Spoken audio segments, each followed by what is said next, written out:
লামা উপজেলা পরিদর্শন করলেন চট্টগ্রাম বিভাগীয় কমিশনার মোহাম্মদ জিয়াউদ্দিন।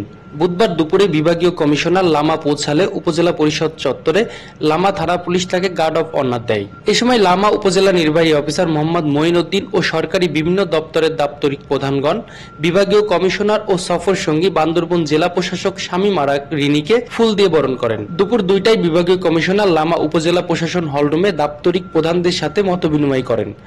পরে বিকাল 4টায় মিরিঞ্জা পর্যটন কমপ্লেক্স পরিদর্শন করে সেখানে বনরত্না নামকরণে একটি গেস্ট হাউস উদ্বোধন করেন। এ সময় লামা প্রেস ক্লাবের সেক্রেটারি মোহাম্মদ কামরুজ্জামান বলেন, বর্তমান বৃহত্তর লামাই কর্মসংস্থানের সকল পথ রুদ্ধ। কাজের বিনিময়ে খাদ্য কর্মসূচি থাকলেও সেখানে খেটে খাওয়া মানুষের কাজের সুযোগ নেই। অপরদিকে সাম্প্রতিককালে নির্বাহী আদেশ ছাড়া ফ্রি জোত পারমিটে সকল কর্মকাণ্ড বন্ধ রেখেছে লামা বন বিভাগ। এর ফলে শত শত শ্রমিক বেকারত্ব জীবন কাটাচ্ছে, ফলে বাড়ছে চুরি ছিনতাই। বিভাগীয় কমিশনার এসব বিষয় নিয়ে সংশ্লিষ্ট মহলের সাথে আলোচনা করে জনগণের দুর্ভোগ লাঘব করবেন বলে আশ্বস্ত করেন।